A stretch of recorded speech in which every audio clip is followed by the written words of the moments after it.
வணக்கம்.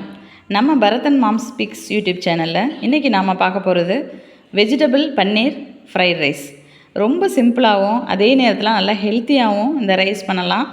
குழந்தைங்கள்லேருந்து பெரியவங்க வரைக்கும் எல்லோரும் ரொம்ப விரும்பி சாப்பிடக்கூடிய ஒரு ரைஸ் இது எப்படி செய்யலாம் அப்படின்னு பார்க்கலாம். நான் ஒரு 1/4 கிலோ அளவிற்கு பாஸ்மதி ரைஸ் எடுத்திருக்கேன். இந்த பாஸ்மதி ரைஸை ஒரு அரை மணி நேரம் நல்லா தண்ணியில் அலசிட்டு தண்ணியில் ஊற வைக்கணும்.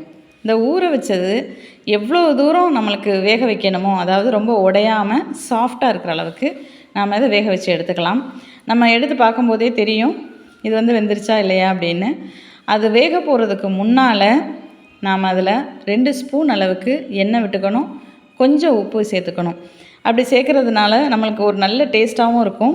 அரிசிகள் ஒன்றோட ஒன்று ஒட்டாமல் உதிராக வர்றதுக்கு இது ஒரு நல்ல ஒரு டிப்ஸு. அதே மாதிரியே நாம் நல்லா கொதிக்க விட்டுட்டு இதை நாம் வடிகட்டி எடுத்து வச்சுக்க போகிறோம். அதுக்கு முன்னால் இந்த பாஸ்மதி ரைஸுக்கு ஒரு வாசனை சேர்க்குறதுக்காக இந்த இலை நான் சேர்க்க போகிறேன். இந்த இலைக்கு பேர் ரம்பை இலைங்க. அது பேண்டன் லீஃப் அப்படின்னு சொல்லுவாங்க. நல்ல வாசனையாக இருக்கும். பிரியாணியோட ஸ்மெல் அப்படியே வரும். இது எங்கள் வீட்டில் வளர்க்குறோம். ஸோ அதையும் சேர்த்து நான் நல்லா கொதிக்க வச்சு எடுத்துக்கிறேன். வாசனையாக இருக்கும், ரொம்பவே நல்லாயிருக்கும். அதுக்கு முன்னால் நாம் பன்னீரை க்யூப்ஸாக கட் பண்ணி வச்சுக்குவோம். அந்த கட் பண்ணி வச்சதில் கொஞ்சமாக கார்ன்ஃப்ளவர் மாவு சேர்த்து, கொஞ்சம் உப்பு, மிளகுத்தூள், வெள்ளை மிளகுத்தூளும் சேர்த்துக்கலாம், பிளாக் பெப்பர் இதுவும் பவுடரும் சேர்த்துக்கலாம். ஏதாவது ஒன்று நாம் அதை போட்டுட்டு ஒரு 2 ஸ்பூன் எண்ணெய் எடுத்து இதில் நாம் லைட்டாக ஃப்ரை பண்ணிக்கணும். ரொம்ப டீப் ஃப்ரை வேண்டாம், ஏன்னா ரொம்ப ரப்பர் மாதிரி ஆகிடும் பன்னீர். ஸோ லைட்டாக நம்ம அதை ஃப்ரை பண்ணி எடுத்துக்கணும். இந்த உப்பு காரம் ரெண்டுமே அந்த பன்னீரில் சேர்ந்து ரொம்ப எம்மியான டேஸ்ட்டை கொடுக்கும். இதை நாம் தனியாக எடுத்துக்கலாம். ரொம்ப எண்ணெயும் அதாவது இழுக்காது. ஸோ சாதாரணமாக நாம் எடுத்து லைட்டாக வதக்கி எடுத்து வச்சுக்கிட்டோம். இந்த ஃப்ரை பண்ண பன்னீரை தனியாக எடுத்து வச்சாச்சு.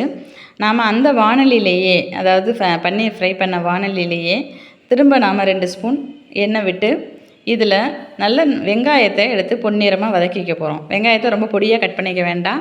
கொஞ்சம் பெருசாகவும் தனித்தனியாக அதனுடைய பெட்டல்ஸ் எல்லாம் தனியாக வர அளவுக்கு அதை நாம் எடுத்து வதக்கும் போது ஒரு டேஸ்ட் கிடைக்கும். நிறைய எல்லா இடங்கள்லையும் இந்த வெங்காயம் போகும்போது நம்மளுக்கு இனிப்பான ஒரு டேஸ்ட் வர்றதுக்கு சான்சஸ் உண்டு.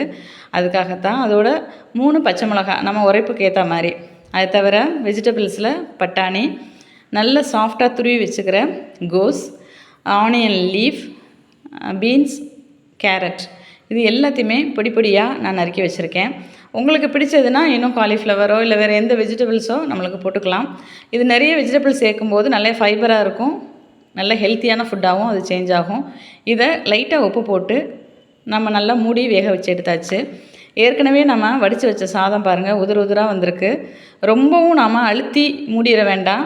சாஃப்டாக இதை போட்டு கொஞ்சம் கொஞ்சமாக அந்த சாதத்தோடு கலந்து இதை நாம் அப்படியே பிரட்டி எடுக்க வேண்டியது தான். அழுத்தி நம்ம செஞ்சோன்னா அதாவது சாதம் உடைஞ்சிரும். அதுக்காகத்தான். பாருங்கள், நல்லா கலந்தாச்சு. இதில் ஒரு ஸ்பூன் அளவுக்கு ஜீனி சேர்க்கணும். ஜீனி நல்ல டேஸ்ட்டை நல்லா எக்ஸ்ட்ராவாக கூட்டணும். அதுக்காகத்தான். கொஞ்சம் உப்பு, கொஞ்சம் மிளகு பொடி, லைட்டாக ஒரு ஸ்பூன் அளவுக்கு நாம் வினிகர் சேர்க்குறோம். வினிகர் சேர்க்கும்போது அந்த டேஸ்ட் இன்னும் என்ரிச்சாக ஆகிறதுக்கு நல்லாயிருக்கும். அது எல்லாத்தையும் சேர்ந்து கலந்து எடுத்து நாம் சர்வ் பண்ணி சாப்பிட வேண்டியது தாங்க. ரொம்பவே வேலை கிடையாது. ஈஸியான ஹெல்த்தியான வெஜிடபிள் ஃப்ரைட் ரைஸ் ரெடி ஆகிடுச்சு. நம்ம குழந்தைங்களுக்கு செஞ்சு கொடுக்கலாம், பெரியவங்களுக்கு செஞ்சு கொடுக்கலாம். இறக்க போகிற டயத்தில் நாம் ஏற்கனவே பொரித்து எடுத்து வச்ச